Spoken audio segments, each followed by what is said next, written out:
Assalamualaikum warahmatullahi wabarakatuh. Perkenalkan, nama saya Pungki Rosalia Putri dengan NIM 200512040002 dari Teknik Informatika 2020B. Di sini saya akan mempresentasikan secara singkat apa saja yang saya kerjakan selama magang sebagai desain grafis di Peduli. Untuk PKM atau perjanjian kerja magang, poin pertama adalah jangka waktu pelaksanaan magang selama 4 bulan terhitung sejak tanggal 15 Agustus sampai 15 Desember 2023. Poin kedua, jam kerja Peduli selama 5 hari kerja dalam seminggu dengan sistem WFO.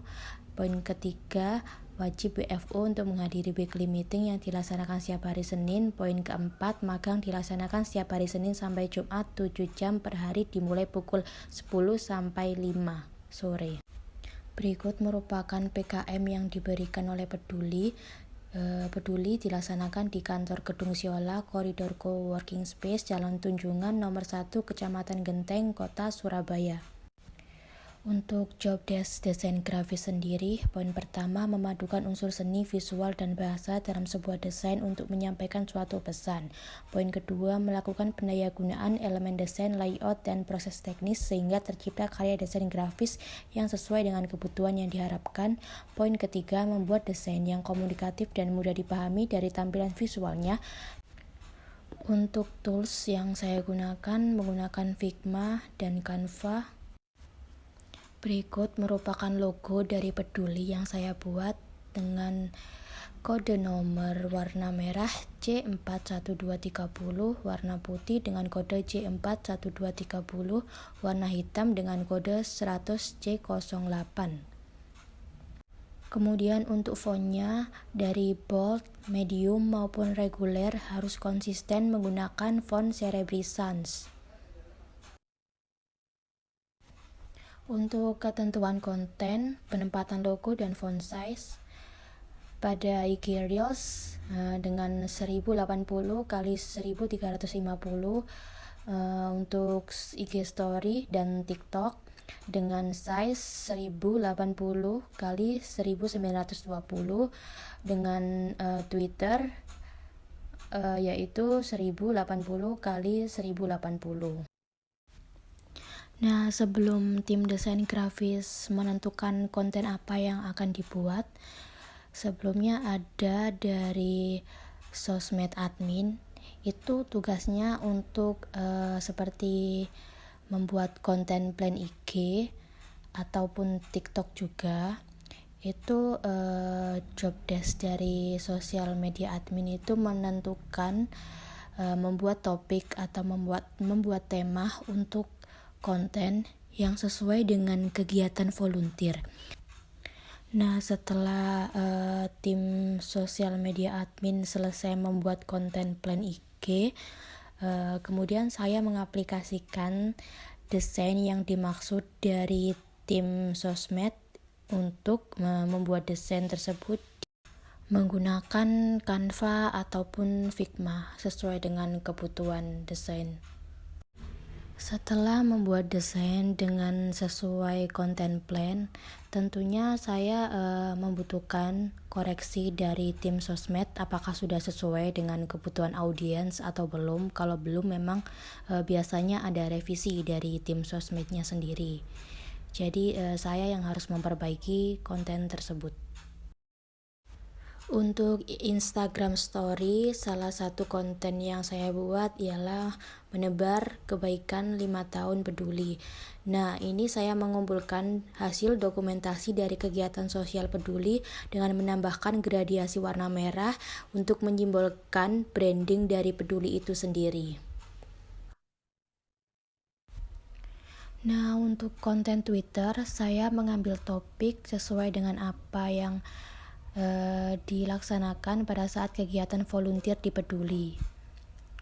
Untuk feed Instagram kurang lebih seperti Twitter ya, namun terkadang ada konten untuk kolaborasi dengan Peduli seperti poster pertama itu kolaborasi dengan Cahaya Guru. Nah, untuk sheet TA sendiri atau call to action biasanya terdapat di page terakhir. Itu kontennya bersifat seperti ajakan untuk audiens mengikuti kegiatan volunteer di Peduli. Selain menghandle konten, saya juga menghandle bagian sertifikat. Nah, untuk sertifikat sendiri ini untuk kegiatan volunteer sebagai bentuk apresiasi tim Peduli untuk audiens yang sudah mengikuti kegiatan volunteer Peduli.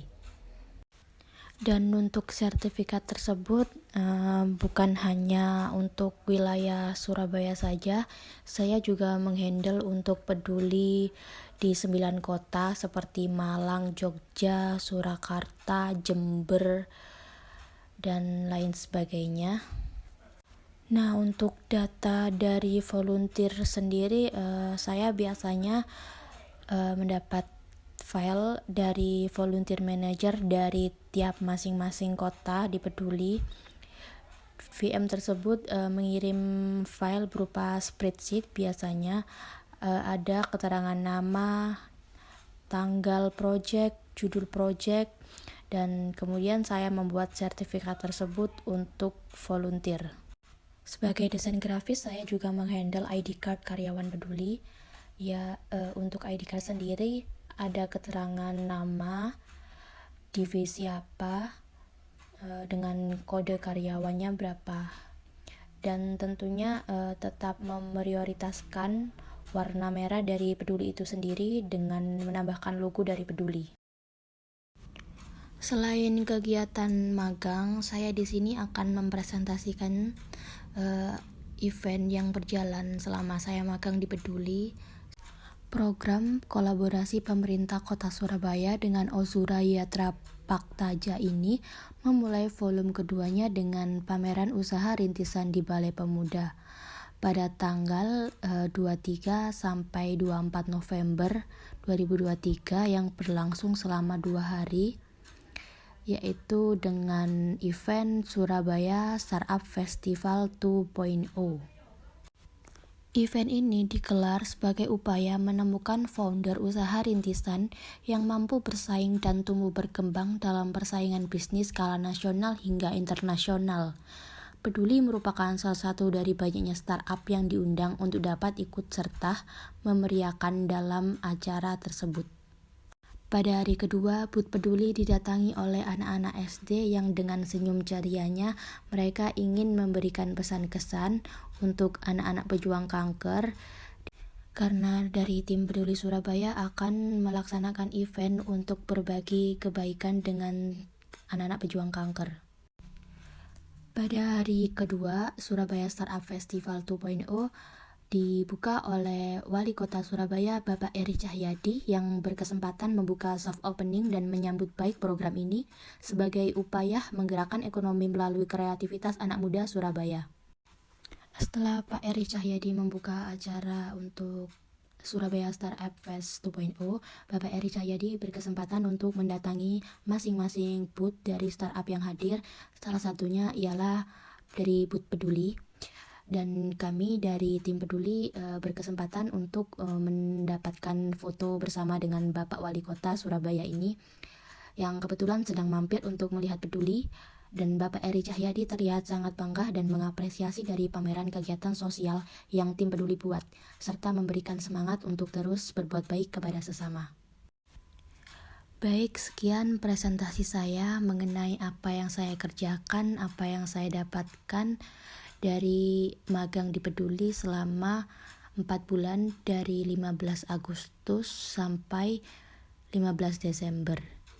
Dan berdasarkan apa yang saya kerjakan, saya mendapatkan kesimpulan selama magang, saya mampu memenuhi syarat kelulusan mata kuliah, dapat membiasakan diri terhadap situasi dan kondisi nyata di dalam dunia kerja, sekaligus mampu menerapkan ilmu yang sudah diperoleh dari perkuliahan, kemudian mempraktikkan di dunia kerja. Poin kedua, saya dapat menyelesaikan magang desain grafis dan dapat mendalami tentang industri kreatif dan peran desain dalam membentuk identitas merek, dan penulis mampu menghadapi berbagai tantangan dan peluang yang membantu tumbuh sebagai seorang desain grafis. Sekian dari saya. Wassalamualaikum warahmatullahi wabarakatuh.